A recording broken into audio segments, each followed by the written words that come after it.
Отбасын құру. Осы соңғы мәселе, осы 4 мәселе бойынша осының сұрақтардың аясында. Мына жерде бір қысқа айтатын нәрсе мынау ғой, отбасын құруға қатысты. Отбасын құруға қатысты мынадай нәрсе. Мен мынадай қыздарда мынадай бір таракандар бар да, бастарында, ойларында. Мен әке-шешемнің алдында қарыздармын деген. Бар ма? Мен оқытып жатыр, тоқытып жатыр. Мен ертең осылы қайтаруым керекпін деген. Кімнің ойында бар? Қол көтеріңізші. Мына таракандарды емдеу керек. Кешіріңіздер. Кімге әке-шешесі айтты? Мен сені оқытып жатырмын қазір. Ертең мені жаңағы қайтарасың осы ақшалардың бәріне. Кімге айтты? Кімге айтты? Енді ол нәрсені қайдан тауып алдыңыздар? Мен қарыздарым қайтарып беруім керек дегенде. Кешіріңіздер, кешіріңіздер. Мына нәрсе ғой, мен сіздерге айтайын. Қыз баланың ең өте үлкен көмегі әке-шешесіне, білесіздер ме қандай екен? Аман есен қияға қонып, со жақта жыламай, проблемасын айтпай, көмек сұрамай, жыламай, келіп күйеуін жамандамай, құлағын жамандамай, тыныш жүрсе ан жақта. Мен үшін үлкен көмекті ол. Және көп әке-шешесі осы пәле болды мына қыздың тұрмысқа шыққаны. Қайта жылап. Мысалға деймін енді, бар ма ондай? Бір кісі айтпақшы, қыздарым тұрмысқа шыққасын демаланба деп, енді бұны уайымда, күйеу баланы уайымда, жиендерді уайымда, бәрі уайым көбейіп кетті қойды қазір. Ол не деген сөз? Өзім үшін жаңағы бар ма осындай нәрсе басымызда? Мен олардың алдында қарыздармын деген, моральдық тұрғыдан ғана қарызды. Мен олар үшін не сұраймын? Жақсылық тілеймін олар үшін. Содан кейін олардың жаман атын шығармайым, оларды жер қылмайым деген нәрсе болу керек па деймін да. Мен тек өзімнің жетістіктеріммен, өзімнің айранда үйіп отқан шаңырағымның татулығымен ғана оларды қуандырам, болды. Оларға бірден қайтарып берем, үй салып берем, көлік мінгізем деген ойдан ада болайық дегенім ғой. Өйткені жаңағыдай таракандармен тұрмысқа шығатын болсаңыз, ертең күйеуіңізді қинайсыз. Жұмыс істеуім керек, не үшін інімді оқытам? Біреу сізге айтты ма ініңді оқыту керек? Жоқ, енді түсінікті қойды енді. Әкешем қиын болып жатыр. Алып тастаңыз ойды, сіңілілерім жеткізу керек, інілерімді, олар мені оқытты, сіздің ойыңызда ол басыңыздан алып тастаңыз. Сіз тұрмысқа шықтыңыз, болды деген сөз. Сіз өзіңіз бағана модель таңдадыңыз ғой? Тұрмысқа шығу деген модель таңдадыңыз, болды, әке-шешеңізді бен қарым-қатынас түзіңіз. Бізде тойда мынадай бір күшті тілектер айтылады. Тастай батып судайсың деген. Бірақ не оны батырмайды, не сіңірмей ұстап тұрады ортада. Ана байғұс әйел, жаңа қыз бала бар ғой, не жерде емес, не көкте емес. Ортада тұрады да анау. Отбасылық чаттан шығарып жіберу керек па деймін оны? Болды, кеттің ғой сен енді. Ана нені білесіздер ме? Қыз баланы ұзатқан кезде артқа қарама дейді ғой. Ол не деген сөз? Жаман болады, артқа қарама дейді ғой. Бізде тура түсінеміз, артқа қарамаймыз да. Негізі артқа қарама деген ертең ана бізді алаңда, бізді уайымдамай қой, бітті, сен кеткен қызсың деген әңгіме ғой. Бізге бұл орыстың мәдениетінен келіп жұқты, бұл вирус үлкен. Біздің аналарымыз өкінішке қарай қазір біраз қызына жақын, ұлынан қарағанда. Автомат түрі сол үшін менің қайненем маған жақында. Бізде мысалы қазақи қоғамда, кешіріңіздер, көп анекдоттар келінге қатысты ғой. Орыстарда күйеу баламен тещаға қатысты ғой. Орыстармен араласатын болсаңыз, көп анекдоттар бар да, келінге қатысты емес. Теща, өйткені оларда қыз жақын өседі, ұлы алыс өседі да. Басынан өз кішкентай кезде соны сіңіреді оны.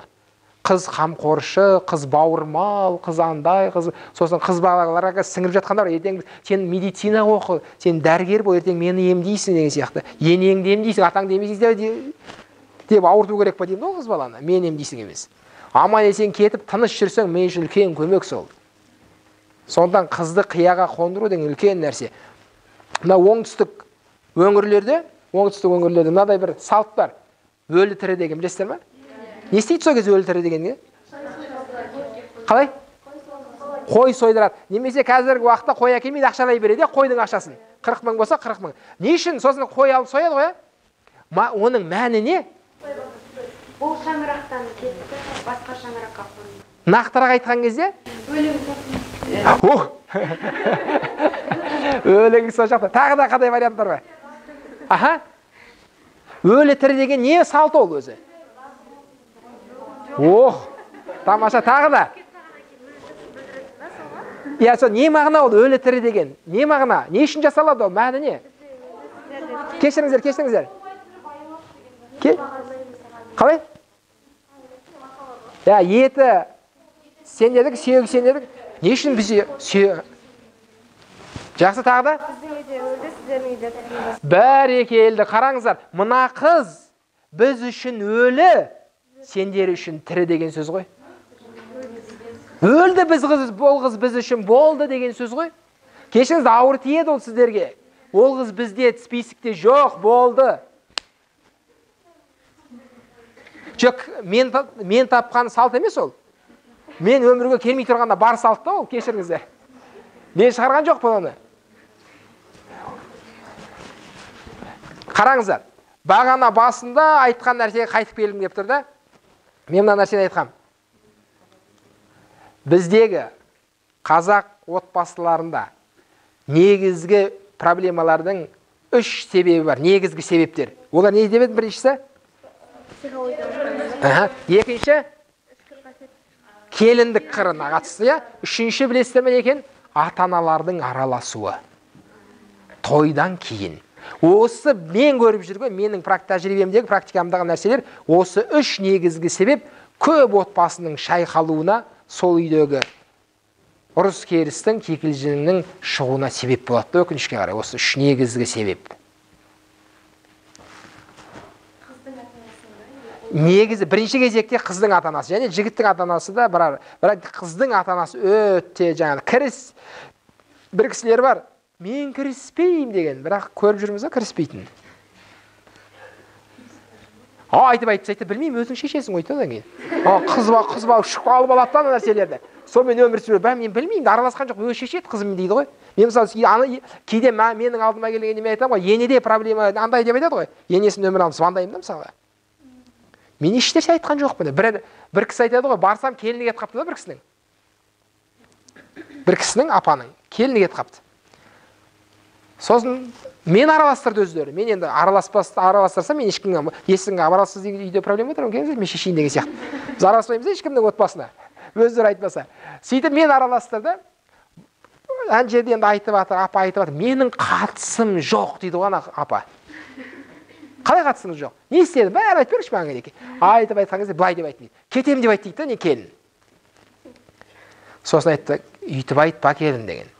Кетем деп айтпа. Егер сен кетсең, одан кейін келе алмайсың деп айтты дейді. Басқа еш нәрсе. Болды ғой, болды, жетеді. Бомба қойды ма сөзіңіз сіздің? Одан артық сөз қажет емес қой келінге. Болды, келін кетіп қалған.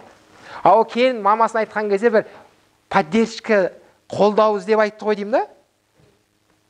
Ол жерде келін басқа нәрсе күткен еді, бірақ ол психологияны білмегеннен кейін жаңағыдай кетем дегені не? Үйтіп айтып кетсең қайтып келе алмайсың. Ол кезде басқа нәрсе айту керек. Қой қайдағы жоқ па, сенің орның бар. Мына көкеле не дейді? Кет бар ана жаққа. Мынаны ренжіткен есің. Мына сені осы үйдің берекесі емес пе? Әкеш маңдайдан сені кетіремін, өзі кетіру керек оның балам десең, ана келін ана жерде балқып кететін еді деймін да. Мысалға деген ғой, бізде енелердің өзін оқыту керек та, қалай келінмен жұмыс жасау керек, баламен қалай жұмыс жасау керек. Ол қыз айтқан кезде поддержка іздеді ғой деймін да, кетем деген жоқ қой негізі ойында. Бірақ сол кетуіне бір жағдай жасап қойдық та. Есік әле кетем десең. Кет деген ит те кетеді, сонда ана үйіне барған кезде басқаша айтып барады. Маған енем кет деп. Қой, құдағи сөйтіп айтып. Бұлар қараңызшы қандай күшті болып кетеді деймін да соңында. Сосын емдейін десең, ана жақта енесі, біраз адам бар да ана жерде. Сындыр алдым ба? Сонымен осы 4 бір қадамға ерекше бір тоқталсақ па деген ғой бүгін. Мен өзімнің ойымдағын айтып жеткіздім, енді ең маңызды деген нәрселерге. Енді сіздердің тараптарыңызда сіздерде бір сұрақ болатын болса,